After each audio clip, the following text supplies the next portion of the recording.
धन्यवाद संजय मयूख जी, धन्यवाद के शर्मा जी, और आप सभी को बहुत बहुत नमन और धन्यवाद कि एक छोटे से नोटिस के अंदर आप लोग आज इस महत्वपूर्ण प्रेस कॉन्फ्रेंस के लिए उपलब्ध हुए। बंधुगण, आज का जो प्रेस कॉन्फ्रेंस है, जो प्रेस वार्ता है, उसका शीर्षक है राहुल, रिहाना और रैकेट। राहुल गांधी कौन है बताने की आवश्यकता नहीं है। 2 दिन से कुछ लोग हम में से जान गए हैं कि रिहाना भी कौन है, परसों तक नहीं जानते थे बहुत लोग। और रैकेट, ये रैकेट बहुत महत्वपूर्ण है। भारत के खिलाफ जो प्रोपेगेंडा बहुत पहले से अनेकों विषयों पे चलता आ रहा है, उसे हमने रैकेट का नाम दिया है, और आज उसी रैकेट को लेकर यह प्रेस कॉन्फ्रेंस हो रहा है। अभी चंद मिनटों पहले राहुल गांधी ने भी प्रेस कॉन्फ्रेंस किया और अपने उसी अपरिपक्वता, इमेच्योरिटी का परिचय राहुल गांधी जी ने पूरे हिंदुस्तान के सामने रखा।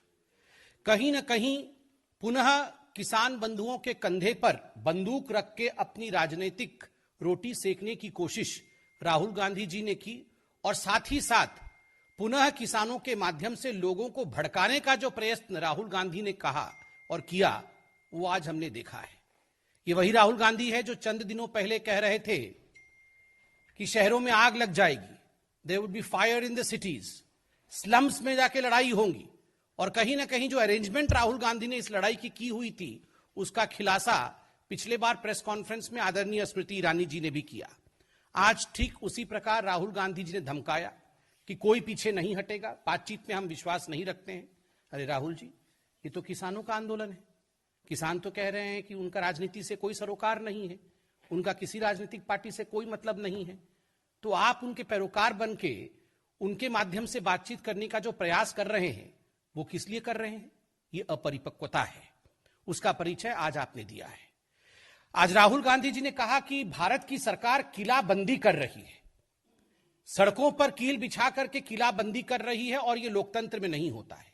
राहुल गांधी जी, याद करिए 26 जनवरी के दिन जो घटना हिंदुस्तान में घटा, पूरे विश्व ने देखा, हिंदुस्तान ने जिस प्रकार से उसको गलत बताया, और आप लोगों ने सवाल उठाया था कि आखिर दिल्ली की पुलिस रोकथाम क्यों नहीं कर रही थी, दिल्ली की पुलिस ने प्रिवेंटिव मेजर्स क्यों नहीं लिया, क्यों दिल्ली की पुलिस ने लाल किले तक तथाकथित जो लोग इस प्रकार से हिंसा फैलाने की कोशिश कर रहे थे, जो किसान नहीं थे, उन लोगों को क्यों लाल किले तक आने दिया दिल्ली पुलिस ने? यह सवाल राहुल गांधी का भी था, यह सवाल कांग्रेस पार्टी का भी था, और अन्य विपक्षी दलों का भी था।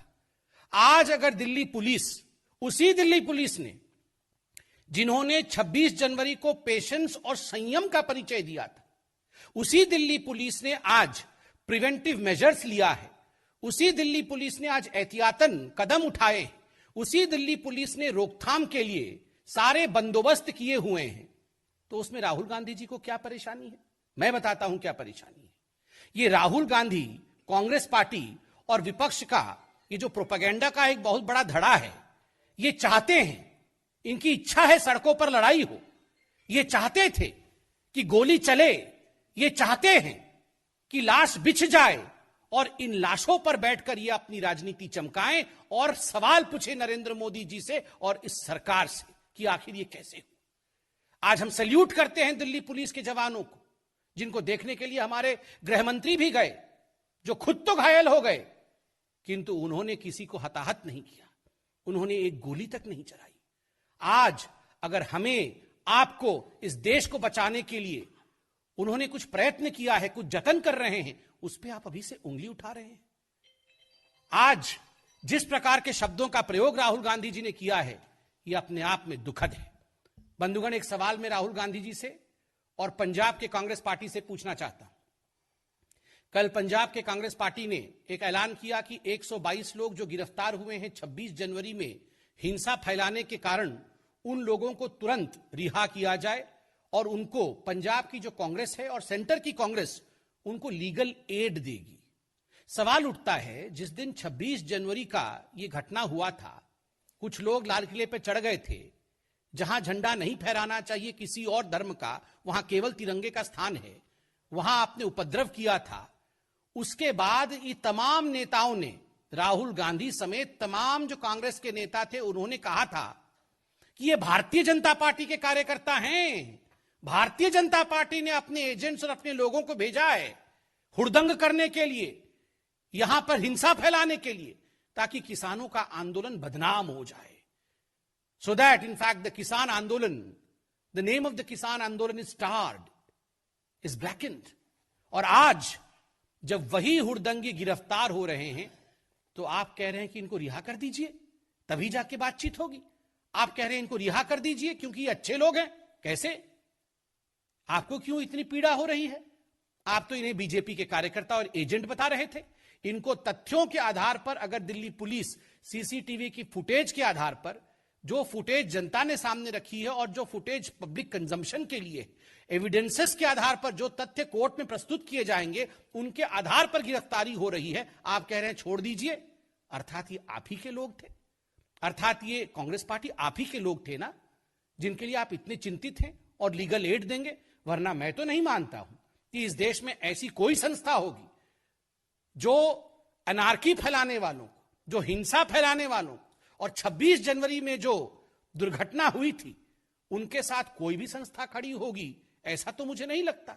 स्वाभाविक रूप से यह प्रश्न राहुल गांधी जी के लिए है, क्या ये लोग आपके हैं जो आप इनके लिए लीगल एड देने के लिए तत्पर हैं? राहुल गांधी जी ने आज कहा, बहुत दुख के साथ मुझे कहना पड़ रहा है, मैं वो सेंटेंस लिख के लाया, उन्होंने कहा यह सरकार किसानों को मारना चाहती है। यह सरकार सबका साथ, सबका विकास और सबके विश्वास, इस मंत्र के आधार पर काम करती है। किसी को मारना यह सरकार नहीं चाहती है। सब कैसे उभरे, सब कैसे आगे बढ़े, सब कैसे विकास करे, इसकी चाहत इस सरकार की है। किसान, मजदूर, मजलूम, महिला, युवक, सबके लिए किसानों की सरकार काम करती है। हमारी सरकार किसानों की भी सरकार है। और देखिए मारना क्या होता है, इसका आर्टिकल मैं निकाल के लाया हूं। 1998 में मध्य प्रदेश में सरकार किसकी थी? कांग्रेस पार्टी की थी। अंधाधुंध गोली किस पर चली थी? किसानों की रैली पर चली थी। कितने किसान मारे गए थे? 28 किसान जलियांवाले बाग की तरह वहां भून दिए गए थे।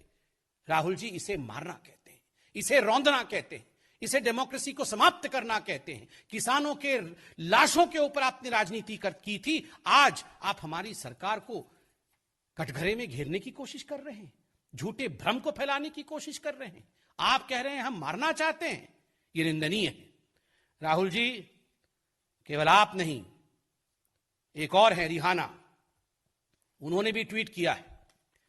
ना राहुल को मालूम है कुछ कृषि के बारे में, ना रिहाना को मालूम है कुछ कृषि के बारे में। पूछिए दोनों को, ये रबी क्रॉप क्या होता है, खरीफ क्रॉप क्या होता है, कुछ नहीं मालूम। ना राहुल को मालूम, ना रिहाना को मालूम, मगर दोनों की आदत एक है, दोनों ट्वीट कर रहे हैं। आप बताइए कहां थे ये लोग जब महात्मा गांधी के स्टैच्यू को कैलिफोर्निया के अंदर अभी चंद दिनों पहले डेसिक्रेट किया गया। महात्मा गांधी हमारे राष्ट्रपिता हैं, और केवल भारतवर्ष के राष्ट्रपिता नहीं है। महात्मा गांधी पूरे विश्व के द अपोस्टल ऑफ पीस हैं, शांति दूत है पूरे विश्व के लिए। जब उनके धड़ को अलग कर दिया जाता है कैलिफोर्निया में, उनके स्टैच्यू के धड़ को, तो कोई भी इनमें से जो आज ट्वीट कर रहे हैं, जो इंटरनेशनल फिगर बने हुए हैं, उनमें से किसी ने ट्वीट किया? किसी ने ट्वीट नहीं किया। जब 84 के दंगे हुए, इनमें से किसी ने ट्वीट किया? हो सकता है उनका जन्म नहीं हुआ हो, मगर इनके जो इकोसिस्टम के लोग हैं, इनमें से किसी ने ट्वीट किया? किसी ने ट्वीट नहीं किया। जब कश्मीरी पंडितों को निकाला जाता है, मैं नहीं कह रहा हूं कि 3 व्यक्तियों का नाम, मगर ये जो इकोसिस्टम है, उनमें से किसी ने कश्मीरी पंडितों के ह्यूमन राइट्स के लिए ट्वीट नहीं किया। और मैं पूछता हूं, दिल्ली पुलिस के जो जवान थे, उनके हाथ कट गए, उनके ऊपर तलवार से आक्रमण हुआ, उनको कूदना पड़ा खाई के अंदर, किसी ने इनमें से तथाकथित ह्यूमन राइट एक्टिविस्ट है, किसी ने ट्वीट किया कि ये ह्यूमन राइट वायलेशन है? किसी ने ट्वीट नहीं किया। और आज राहुल एंड रिहाना ट्वीटिंग। बंधुगण, ये राहुल गांधी जो रह के विदेश जाते हैं, आज मैं बिल्कुल स्पष्टता के साथ बताता हूं, और ये खुलासा भी होगा, ये यूं ही विदेश नहीं जाते हैं। वहां वो षड्यंत्र करते हैं, एंटी इंडिया एलिमेंट्स के साथ मीटिंग करके ये प्रपंच रचते हैं हिंदुस्तान को बदनाम करने के लिए और हिंदुस्तान को विवादों में धकेलने के लिए। चाहे वो रिहाना हो, चाहे वो मियां खलीफा हो, ये सारे जो जिन लोगों ने ट्वीट किया हुआ है, ये सारे लोगों से किस प्रकार मिलना, प्रपंच करना, हिंदुस्तान के खिलाफ प्रोपेगेंडा करना, ये राहुल गांधी का बिल्कुल पहला काम है। और यही राहुल गांधी करते हैं विदेश में जाके। आप सोचते होंगे हमें कैसे मालूम? हमने आपको कहा था ना कि चाइना से जाके चुपके चुपके मिलते हैं, बाद में सब कागज सामने आया। 2008 का एमओयू भी हुआ था, वो फोटो भी सामने आया मां बेटे का, शी जिनपिंग बैठे हुए हैं, मां बेटे दाएं और बाएं खड़े थे, वहां भी जाके मिल के आए हैं चुपके चुपके, चोरी चोरी चुपके चुपके वहां भी जाके प्रोपेगेंडा करके आए थे, और आज चाइना चाइना कर रहे थे, डिफेंस बजट के बारे में बोल रहे थे। जितना डिफेंस बजट पे मोदी की सरकार ने एक्सपेंडिचर किया है, मॉडर्न गैजेट्स के लिए जितने इस सरकार ने काम किया है, किसी पिछले सरकार ने उतना काम नहीं किया है। 10 वर्षों तक राफेल को आपने टाल के रखा। आज हमने बेंगलोर के एरो शो में राफेल को देखा, गरजते हुए देखा है। राहुल गांधी, आपने देखा आज राफेल को? आपने देखा नहीं, आपने केवल पीसी करके हिंदुस्तान की मनोबल को नीचे करने की कोशिश की है। बंधुगण, जो लोग प्रोपेगेंडा करने की कोशिश कर रहे हैं, उन्हें हिंदुस्तान के लोकतंत्र के विषय में जानना होगा। India is a democratic country. These 3 foreign bills were passed after due diligence, after due debate, after discussion, through a democratic process on the floor of Indian Parliament. ये इंडियन पार्लियामेंट में ये तीनों कानून पारित हुए हैं, डिस्कशंस के बाद, डिबेट के बाद। And who are the members of Indian Parliament? Duly elected member of parliaments of Indian Parliament, in fact, are the representative of each and every Indian. 130 crore के जो रिप्रेजेंटेटिव है, उन लोगों ने डिस्कशन करके ये कानून पारित किया। ठीक है, कानून पे मतभेद आपका था, सुप्रीम कोर्ट गए आप लोग, सुप्रीम कोर्ट में सुनवाई हुई।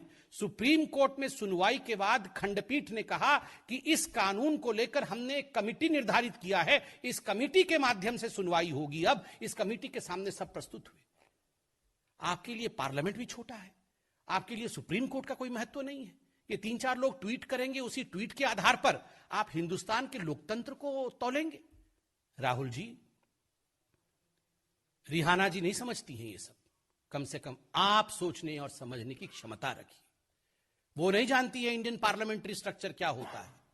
ये मियां खलीफा नहीं जानती है सुप्रीम कोर्ट हिंदुस्तान में किस प्रकार से इस पूरे विषय को सुन चुका है, किस प्रकार से कमिटी की गठन हुई है, किस प्रकार इस कानून को लेकर 11 राउंड ऑफ टॉक्स हो चुके हैं और तमाम आला मंत्री इन टॉक्स में थे। प्रधानमंत्री जी ने ऑल पार्टी मीटिंग में 3 दिन पहले किस प्रकार का फिर से इस विषय का पुनरावृत्ति की कि I am just a phone call away. ये होता है